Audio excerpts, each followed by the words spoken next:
여러분 안녕하세요. 이번 시간에는 백제에 대해서 배워보도록 할 건데요.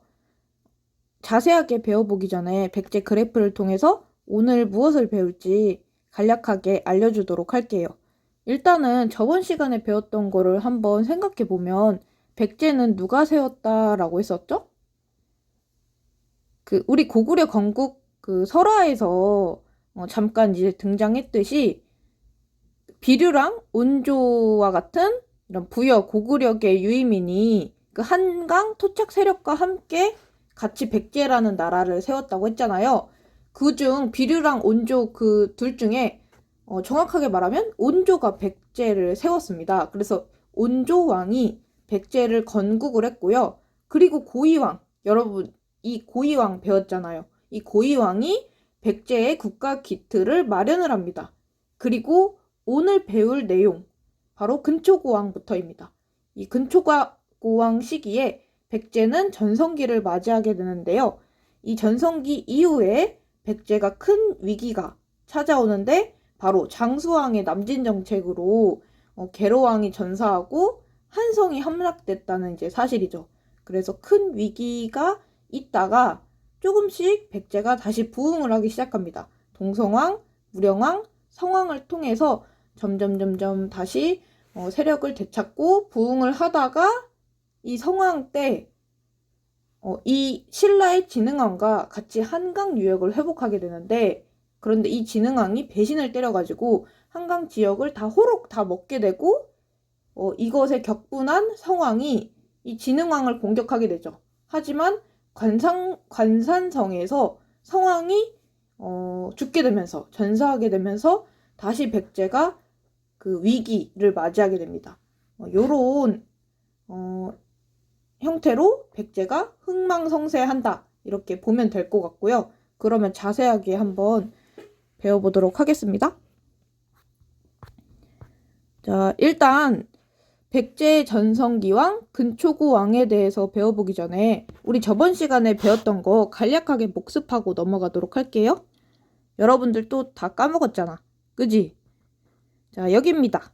자, 우리 건국과 성장에 대해서 배웠었는데, 일단 이 백제는요, 비류, 온조 등의 부여 고구려의 유입민과 한강 하류 토착 세력이 이제 합쳐서 세운 나라라고 했습니다. 근데 그중 온조, 정확하게 말하면 이 온조가 백제를 세웠고요.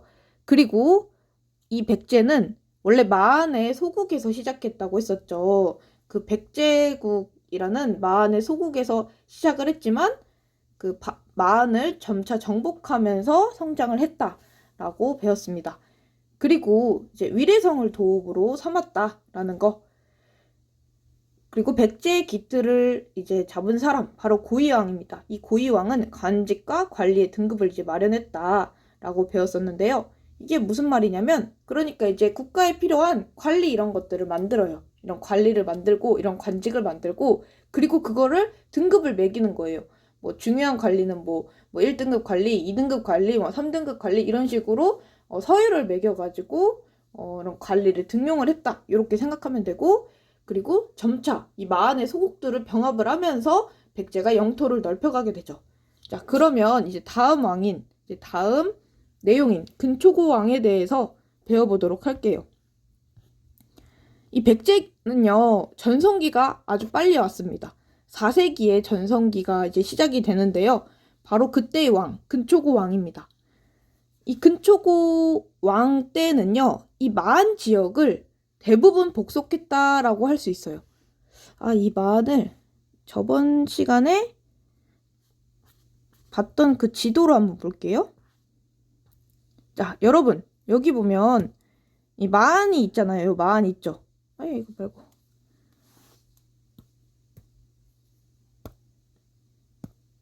이 마한이 있잖아요. 그리고 원래 백제는 이 백제국에서 시작한 작은 나라였는데, 이 마한 지역에 있는 소국을 점령하기 시작합니다. 그러다가 근초고왕 때 이 마한 지역 거의 대부분을 다 복속을 시켜요. 다 백제 땅으로 만듭니다. 그래가지고 이 백제가 많은 영토를 점령했다, 넓은 영토를 점령했다라고 생각하면 되고요.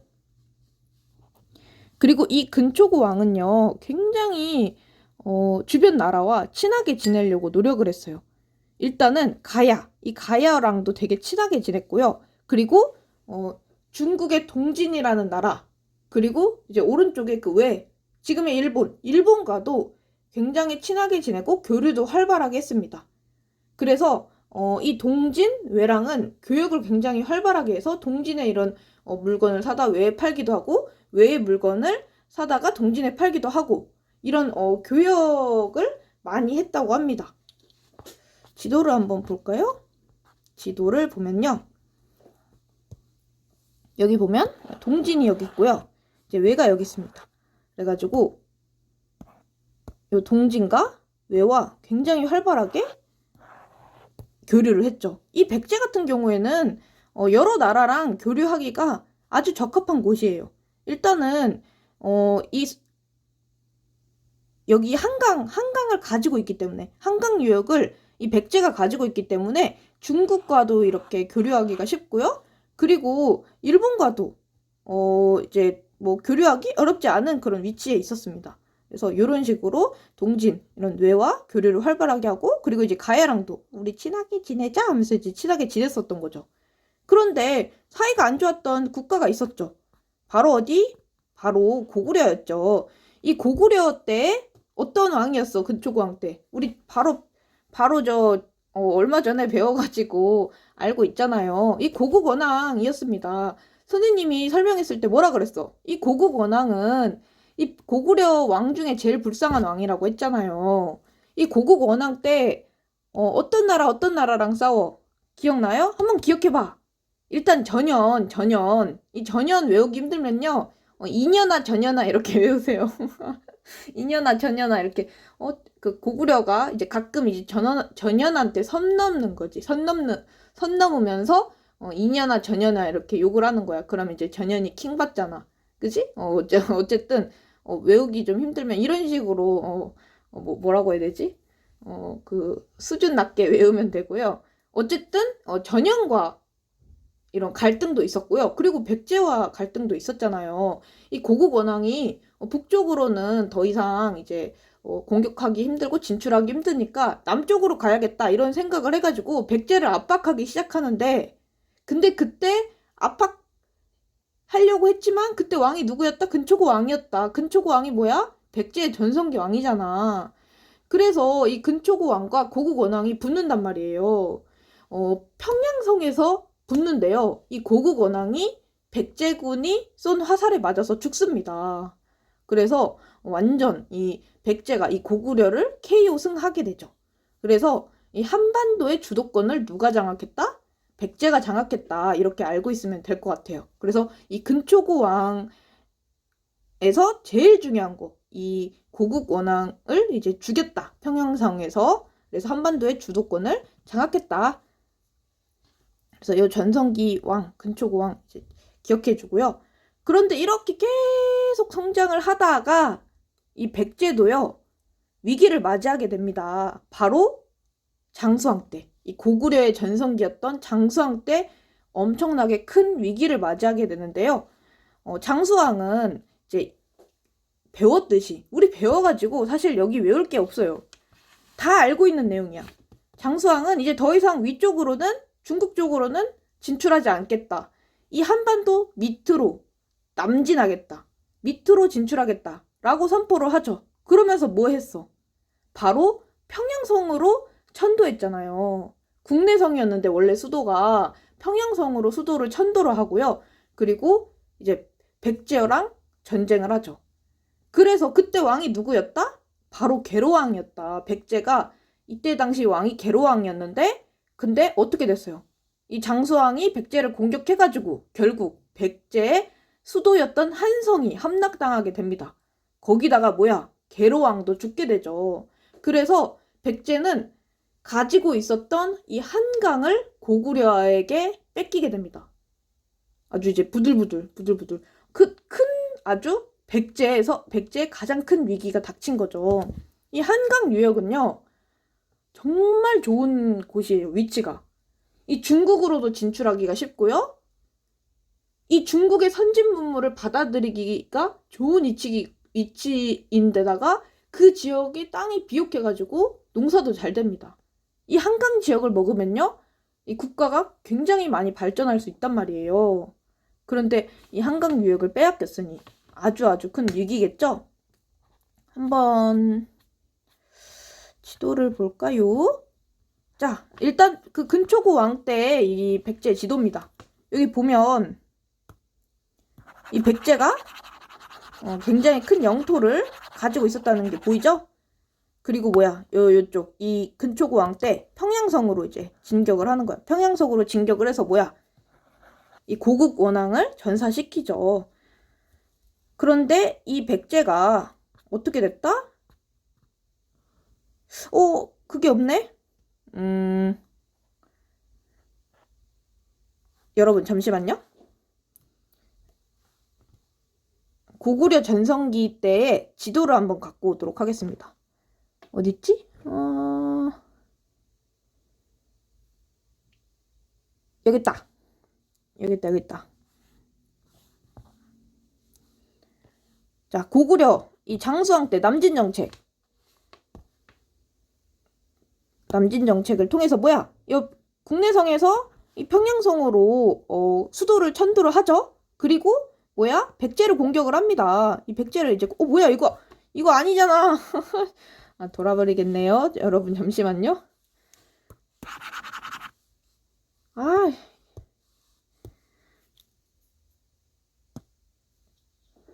어디 갔지? 빨리 찾고야 말겠어. 아, 여기 있다. 네, 드디어 찾았습니다, 여러분. 뭔가 이상하다 생각했어. 그래서 이 국내성에서 이 평양성으로 천도를 한단 말이에요. 그 다음 밑으로 내려가는 거야. 그래서 백제를 공격하는 거지. 가자! 해가지고 이제 공격을 해가지고 계로왕 죽인 거예요. 왜냐? 고구려는 이 백제의 근초고 왕이 고국 원앙을 죽였잖아. 그러니까 원수란 말이야.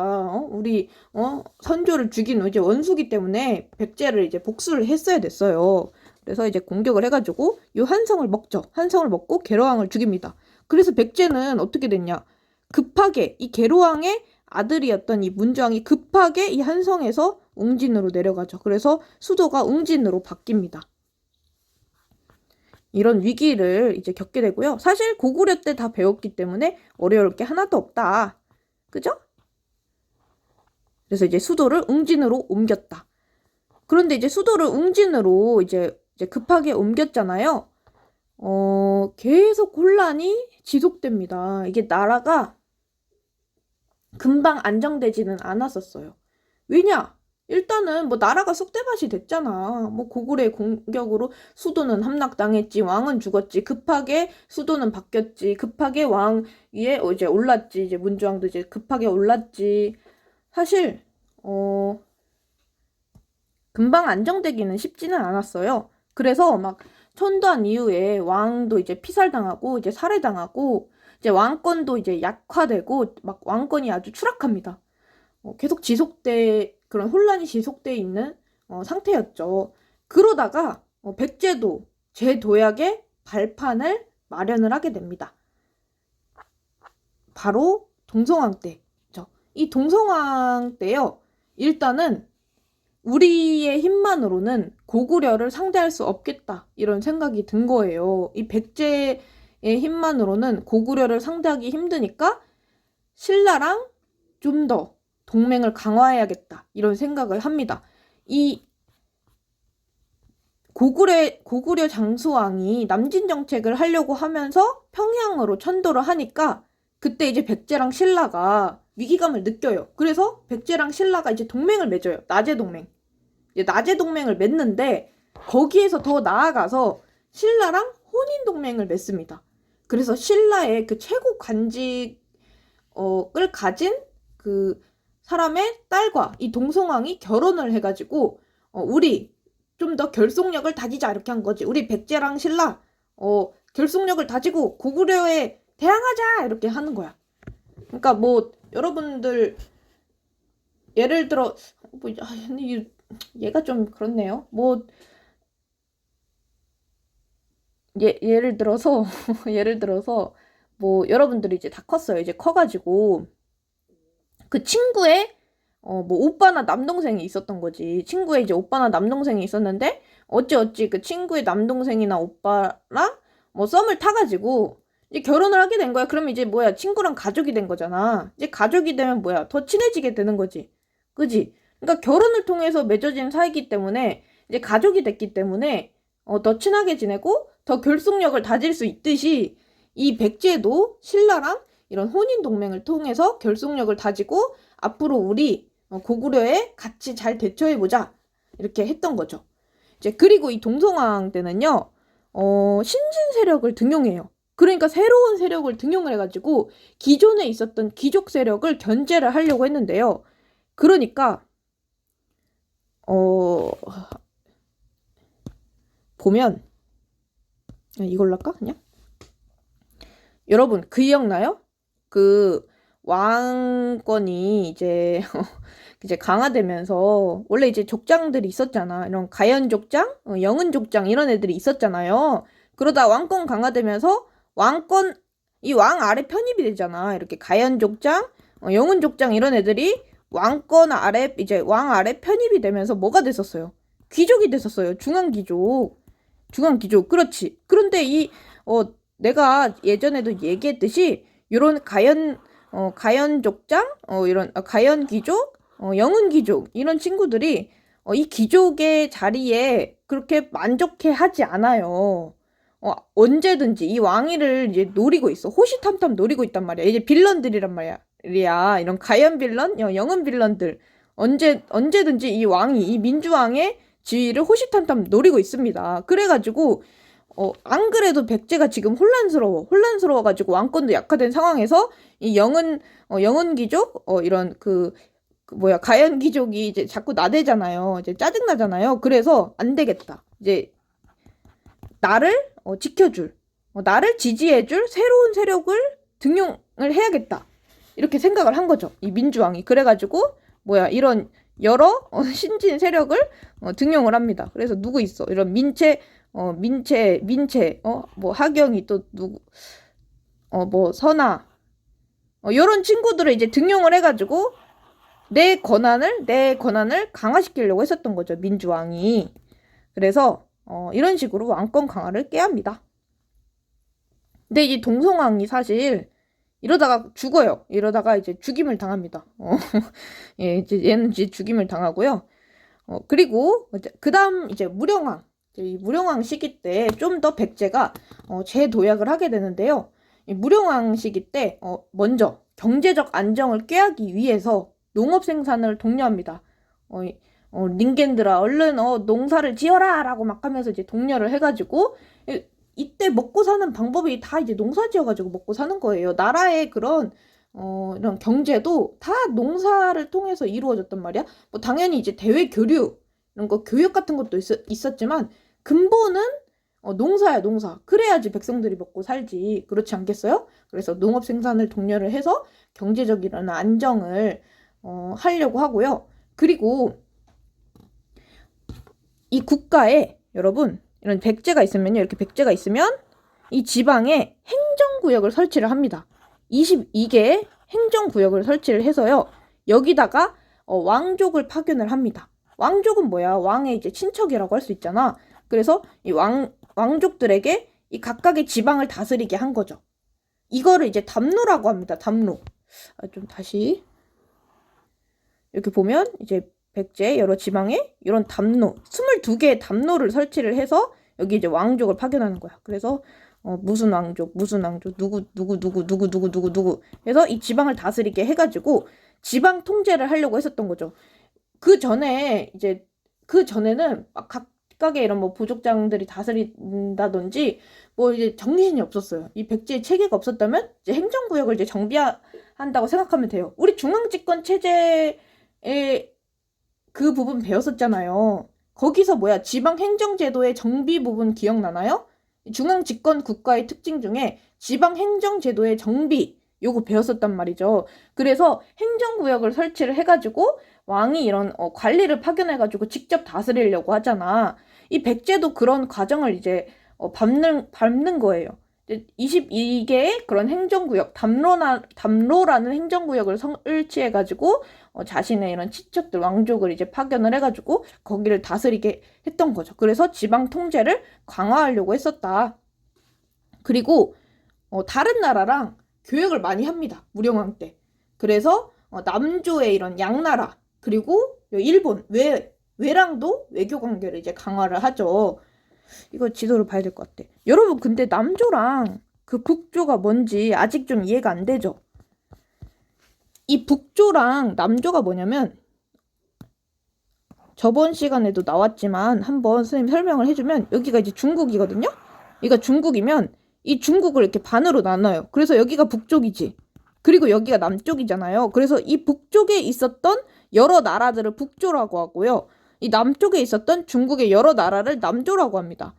근데 뭐야, 아까 남조의 양과 이렇게 교류를 했다고 했잖아. 여기 보면 이 남조의 양과 외교 관계를 강화했다, 교류를 했다라고 돼 있잖아요. 그러니까 뭐야, 이 남조, 이 중국이라는 국가에 이 남쪽에 있었던 왕조들 중에 양나라가 있었다고요. 그래서 이 양나라랑 교역을 활발하게 했습니다. 이 백제 무령왕 때요. 그리고 뭐야, 외랑도 교역을 했었던 거야. 그래서 얘네랑도 교역하고 외랑도 교역하면서 대외 교류를 활발하게 했다. 그래서 뭐야, 국가 위상도 회복했다.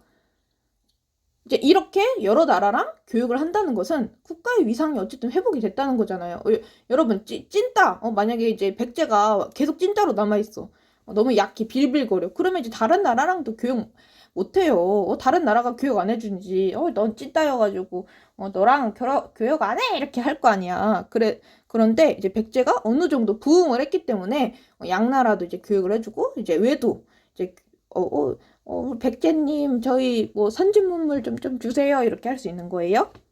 그래가지고 이 무령왕 때, 이런 남조의 양과 외와 이렇게 교역을 했다는 그런 유물이 남아 있는데요. 바로 무령왕릉입니다. 여러분, 그 무령왕릉 교과서에도 이제 있는데, 이 교과서 이제 또 한번 이제 봐주면 좋을 것 같아요. 이 무령왕의 그 무덤입니다. 무덤인데, 일단 이 무덤이 벽돌식 무덤이거든요. 이 벽돌식 무덤은요, 중국 무덤의 특징이에요. 그래서 이게 중국과 교류를 해가지고 이런 무령왕의 무덤도 중국식으로 만들었구나, 이렇게 알 수 있고요. 그리고 이 무령왕릉 안에서 많은 유물이 출토가 됐는데, 뭐 중국식 청자, 아니면 뭐 일본산 금송, 그러니까 일본산 그 소나무, 이 소나무로 만든 그 관이 이제 발견이 된단 말이죠. 그래서 일본과도 교류했고, 외랑도 교류했고, 중국이랑도 교류했구나, 이런 것들을 이제 알 수 있습니다. 그래서 무령왕까지 했고요. 그리고 백제는 이 성왕 시기 때 더욱더 발전을 해요. 일단은 이 성왕 때요, 수도를 사비로 옮깁니다. 아까 백제의 수도 어디였다고 했었지? 백제의 수도가 맨 처음에는 어디였어요? 한성이었잖아, 한성. 그러다가 어디로 옮겨? 그 장수왕의 남진 정책으로 어디로 옮겨요? 웅진으로 옮기잖아. 그러다가 성왕 때 사비로 옮겨요, 사비. 웅진은 좀 약간 주변에 산으로 둘러싸여 있고 좀 요새예요. 그래서 다른 나라의 침략을 막기에는 적합한데, 근데 이제 산으로 둘러싸여 있기 때문에 이제 백제는 다른 나라랑도 교역도 많이 하고, 그래서 이제 나라를 발전시키는 그런 나라였는데, 근데 이 너무 웅진이라는 지역이 요새였단 말이지, 좁고. 그래서 이제 성왕 시기에 이 사비 지역으로 옮기면서, 이 사비 지역은 이제 평야입니다, 평야. 이제 주변이 산이 아니라 이제 평야에다가요, 다른 나라랑 교역하기도 굉장히 좋은 위치였어요. 그래서 이쪽으로 옮기면서 백제의 이런 중흥, 더 발전, 재도약을 꿈꿨던 거죠. 그리고 이제 성왕은요, 뭐 중앙관청이나 지방제도를 이제 정비를 해가지고 나라의 체계를 다시 이제 잡으려고 하고요. 그리고 나라의 이름, 국호를 백제에서 남부여로 바꿉니다. 이 남쪽에 있는 부여라고 해가지고요, 우리는 부여를 계승한 국가야 라고 표방을 한 거예요. 근데 왜 그러면 국호를 남부여로 바꿨나요? 이때 당시 이제 백제가 장수왕 이후에 이제 남쪽으로 내려왔잖아요. 웅진으로 내려오고 이제 뭐 이제 사비로 이제 옮겼는데 그 뒤로 이제 백제가 비실비실했단 말이에요. 비실비실하고 약간 좀 그랬어. 좀 나라가 좀 그랬어. 그러니까 이제 백제의 입장에서는 우리가 좀 강성한 국가다, 우리가 강한 국가다라는 것을 좀 대외적으로 표방하고 싶었거든요. 그런데 이 비류 원조도 이제 부역에 백제를 세웠던 이런 애들도 그 고구려 이제랑 부여의 그런 부여계였던 사람들이기 때문에 우리가 부여를 계승했다라고 표방함으로써 부여와 같은 그런 강력한 국가다라고 얘기를 하고 싶었던 거지. 그래서 이제 나라의 이름을 남부여로 바꾼 겁니다. 그리고 이 성왕 때도요, 중국 남조랑 굉장히 활발하게 교류를 해요. 아까 얘기했잖아. 이 남조는 이 중국의 남쪽에 있었던 여러 왕조라고 했잖아요. 이 남조의 국가들과 이제 활발하게 교류를 하고요. 그 중국의 남조로부터 뭘 받아들였냐면 종교, 불교, 유교 같은 거를 활발하게 이제 받아들여요. 그래가지고 이 불교랑 유교를 백제에 막 장려를 합니다. 왜냐면 이런 종교가 나라를 통합할 는 기능을 한다고 했잖아요. 그러니까 나라를 통합시키고 왕권을 강화시키기 위해서 이런 것들을 했던 거지. 불교, 유교를 이제 백성들에게 장려를 한 거죠. 그리고 왜 이 일본에 불교도 이제 전파를 시켜줘요. 이 일본 같은 경우에는 외 같은 경우에는 이때 당시 일본을 왜라고 했습니다. 사실 발전이 많이 안 됐던 나라였어요. 얘네는 발전이 늦어. 그래가지고 막 불교 이런 것들도 잘 못 받아들여요. 그러니까 이 백제가 이 외한테 선진 문물을 많이 전파를 해주거든요. 그래가지고 우리 선진 문물 좀 주세요. 제발요. 이렇게 하면 불교, 야, 여기 불교 괜찮은 거 있다. 야, 여기 불교 좀 받아들여라. 해서 불교도 주고, 불교도 이제 전파해주고, 뭐, 야, 유교도 괜찮더라. 유교도 한번 받아들여 볼래? 하면서 유교도 이제 전파해주고 막 이런 역할을 하거든요, 백제가. 그래서 이제 백제가 외랑 되게 친하게 지냈는데, 어쨌든, 그렇습니다. 그렇게 해가지고, 외 불교도 전파해주고, 그리고 오경 박사도 파견을 해줬는데, 이게 뭐냐? 오경 박사가 뭐냐면, 오경에 통달한 사람을 박사 자리를 주는 거야. 우리도 박사가 있잖아. 우리 지금도 박사 있잖아요. 대학 여러분들이 그 대학을 가가지고요. 대학원을 가면 석사 지위를 얻을 수 있고요. 그리고 또 이제 대학원에서 또 6년인가의 기간 동안 공부를 하면 또 박사가 될 수 있습니다. 이때도 그러니까 이 오경이라는 유교 관련된 그런 과목이 있어요. 이거를 열심히 공부하면 오경 박사가 되는 거야. 우리도 이 역사를 열심히 공부를 하면 역사 박사가 되는 거예요. 그러니까 이제 백제에서 이 오경을 열심히 공부한 애들을 오경 박사로 임명했는데 이 오경 박사를 외에 파견을 해줘요. 그래서 유교를 이제 알려주려고 했던 거지. 이 외에다가. 그래서 이런 외랑도 엄청 많이 교류했구나 이런 것을 알 수 있어요. 자, 성왕 시기에 이렇게 백제가 부흥을 합니다. 이렇게 점점 부흥을 하는데 근데 다시 재위기가 찾아옵니다. 참, 이 성왕도 불쌍한 왕이에요. 일단은 이 백제가 어디에 미련이 있겠어? 이 고구려한테 뺏긴 이 어디에 미련이 있겠어요? 한강. 사실 백제는 한강을 되찾고 싶었어요. 한강만한 곳이 없거든. 이 한강이라는 곳이 사실 최고야. 이쪽이 비옥하고 중국이랑 교류하기도 쉽고 그래서 늘 그리웠어. 그래서 근데 혼자 공격해가지고는 찾을 자신이 없으니까 신라랑 같이 고구려를 공격을 합니다. 이때 당시 고구려가 굉장히 혼란스러운 상황이었어요. 막 중국과도 막 전쟁하고 난리도 아니었어. 그러다 보니까 이 고구려를 이때 치면 되겠다 이런 생각이 든 거죠. 그래서 신라랑 같이 협공을 해가지고 북진합니다. 그래서 드디어 한강 유역을 되찾습니다. 그래서 한강을 신라랑 나누어 가져요. 여기가 이제 한강 지역이라면 한강이라면 이렇게 커. 한강이라면 한강 북쪽은 신라가 갖고 한강 남쪽은 백제가 이제 나누어 가졌습니다. 그래서 드디어 한성 지역을 이제 백제가 되찾았죠. 으끄끄 드디어 되찾았다. 으끄끄끄 하면서 이제 되찾았는데 근데 신라가 배신을 때리죠. 갑자기 배신을 때려서 신라가 이 백제가 가진 한강을 호록 다시 먹어요. 호로록 이렇게 먹는 거야. 이때 신라 왕이 누구였다? 바로 신라 전성기 왕 진흥왕이었습니다. 진흥왕. 그래서 이 상황은 빡치잖아. 지금 킹 받죠. 이 완전 킹 받는 상황이에요. 같이 나눠 가지자고 해가지고 고구려 공격했어. 그래서 한강 유역 먹고 나눠 가졌어. 그런데 신라가 배신 때려가지고 자기들이 점령한 한강 유역을 얘네가 먹었잖아. 지금 굉장히 킹 받는 상황이죠. 그래서 가야랑 외를 불러들여. 가야야, 외야, 우리 좀 도와줘. 킹 받는 저 신라를 공격을 해야 되니까 우리 좀 도와줘! 이렇게 해가지고 가야랑 외랑 연합을 해가지고 신라를 칩니다. 그런데 어떻게 됐다? 이 관산성에서 전투가 벌어지는데 여기서 성왕이 전사를 해요. 죽었다는 거죠. 그래서 결국 한강도 못 되찾고 왕도 죽게 됩니다. 그래서 다시 이렇게 부흥하던 백제가 다시 위기가 찾아오죠.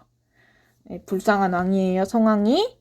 이렇게 되면 이렇게 하면 백제도 이제 다 배웠어요. 여기 삼국항쟁 부분은 다음 시간에 그냥 한꺼번에 하는 게 좋을 것 같아가지고 여기는 안 할 거고요. 그리고 내가 설명을 안 한 부분이 그 근초고 왕 때 이제 뭐 백제가 이제 동진이나 외랑 이제 활발하게 교역을 했다고 했잖아요.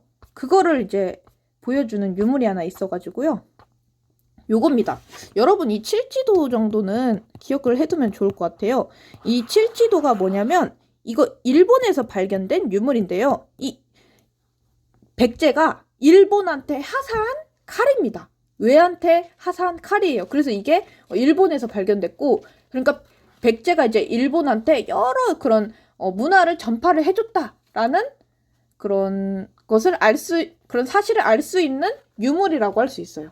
그래서 그렇구나. 여기 이를 칠지도구나. 그래서 문제가 이렇게 나올 수도 있는 거야. 이거를 보여주고 이것과 관련된 사실로 뭐 옳은 것은 그러니까 뭐 이렇게 물어볼 수도 있는 거거든요. 기억을 해주면 좋을 것 같아요. 그러면 다 했고 그냥 여기 다 암기예요, 여러분. 좀 어려운 것 같아요. 어쩔 수 없어요. 그냥 다 암기기 때문에 그냥 하면 됩니다. 다시 한번 정리를 해볼까요? 그래서 이제 고구려래. 헷갈려요. 그 백제는요, 일단 온조왕이 건국을 했습니다. 그리고 고이왕 때 국가체제를 정비를 하죠. 그러다가 근초고 왕 때 백제는 전성기를 맞이합니다. 그래서 마한 지역을 대부분 복속했고요. 그렇고 가야, 외, 그리고 동진이랑도 굉장히 친하게 지냅니다. 그래서 교류를 많이 하고, 그래서 이런 교류 사실을 알 수 있는 그런 대표적인 유물이 뭐다? 칠지도다. 이 칠지도는 그 백제가 외한테 하사한 칼이라고 할 수 있다. 그런데 이 근초고 왕 때 전성기를 맞이하지만 백제는 위기를 겪게 됩니다. 아주 큰 위기인데 바로 계로왕 때 장수왕의 남진 정책으로 한성 유역을 뺏기고 수도였던 한성 유역이 점령당하고 계로왕이 죽는 사건이 벌어지죠. 그리고 백제는 웅진으로 수도를 옮기게 됩니다. 웅진으로 수도를 옮기게 된 이후에 계속 혼란스럽죠. 계속 혼란이 지속되다가 이 동성왕 시기 조금씩 부흥을 하려는 움직임을 보입니다. 재도약을 하려는 움직임을 보이는데 이 동성왕 시기에 일단 신라랑 혼인동맹을 통해서 결속력을 다지려고 했다. 그리고 그 신진 세력을 등용했다. 그래서 이런 가연 빌런, 영은 빌런에 이제 대항하기 위해서 여러 이런 신하들, 충성스러운 신하를 이제 등용하려고 했었다. 근데 이제 동성왕은 피살되는 그런 슬픔 이제 얘는 이제 죽임당해요. 그러다가 이제 무령왕이 이제 오르는데 이 무령왕 때 이제 더욱더 백제가 이제 부흥을 하게 되죠. 이제 무령왕 같은 경우에는 일단 제일 여러분들이 기억해야 되는 제일 중요한 업적이 뭐냐면 22담로. 그래서 지방에 22담로라는 행정구역을 설치를 해가지고 이제 왕족을 파견했고, 그래서 지방 통제를 강화했다는 거. 그리고 그리고 그 남조랑도 활발하게 교류를 했다는 거. 그래서 무령왕릉을 보면 뭐 중국식 벽돌 무덤의 형태를 가지고 있다던가, 아니면 뭐 일본 그 소나무로 만든 관이 발견이 됐다던가, 중국 청자가 발견됐다는가, 이런 사실을 통해서 얘네들과 이렇게 활발하게 교류를 했다는 사실을 알 수 있다. 이거 이제 배웠고, 그리고 나서 성왕 때 더욱더 백제가 부흥을 하게 된다고 했었죠. 일단은 수도를 옮깁니다. 어디에서 어디로? 웅진에서 사비로. 이제 사비로 이제 옮기고 나서 국호를 바꾼다고 했었죠. 백제에서 뭘로 바꾼다 했었지? 남부여. 그래서 부여 계승 의식을 표방을 한 거야. 우리가 부여같이 강력한 나라다라는 것을 표방을 하려고 그 국호를 남부여로 이제 바꿨고, 그리고 이 성왕이 남조랑도 활발하게 교역을 했다고 했었죠. 그리고 외랑도 활발하게 교역을 했다고 했었어요. 이 백제는요, 이 중국과 외랑 굉장히 친하게 지냈던 나라입니다. 그리고 가야랑도요. 그래서 백제가 이렇게 주변 나라들이랑 친하게 지냈구나 알고 있으면 좋을 것 같고, 그런데 이렇게 활발하게 교역도 하고 주변 나라랑도 이제 친하게 지냈는데 누구랑은 사이가 안 좋았다? 신라랑 고구려랑은 사이가 안 좋았는데, 그래도 성왕 때 원래는 신라랑 이렇게 이런 동맹을 통해서 사이가 좋았어. 그래서 이제 같이 협공을 해가지고 고구려를 공격을 해요. 북진! 가자! 한강 유역 찾으러 가자! 이렇게 해가지고 한강 유역을 공격을 하게 됐고, 이 한강 유역을 점령을 하죠. 그래서 한강 유역의 북쪽은 신라가 갖고 남쪽은 백제가 가졌단 말이죠. 그런데 이때 신라 왕이 누구였다? 진흥왕. 이 진흥왕이 어떻게 했다? 그 백제가 차지한 한강 하류까지 점령합니다. 백제를 공격을 해가지고요. 그래서 성왕이 어땠을 것 같아? 킹받지. 이제 완전 화나겠죠? 그래서 이제 부들부들 떨다가 외랑 가야한테 도움을 요청합니다. 그래서 야, 도와줘. 저 신라 놈들 새끼들 쟤네들 본때를 보여줘야겠어 라고 하면서 이제 외랑 가야랑 같이 신라를 공격을 하지만 어떻게 됐다? 이 관산성 전투에서 성왕이 전사를 하게 되고 결국 한강 유역은 되찾지 못했다. 이렇게 하면 오늘 배운 내용 이제 전부라고 할 수 있습니다. 여러분 요거 잘 이제 정리해두세요. 이 그래프를 통해서 정리해두면 좀 더 여러분들이 쉽게 할 수 있을 것 같아요. 그러면 다음 신라로 찾아올게요. 안녕.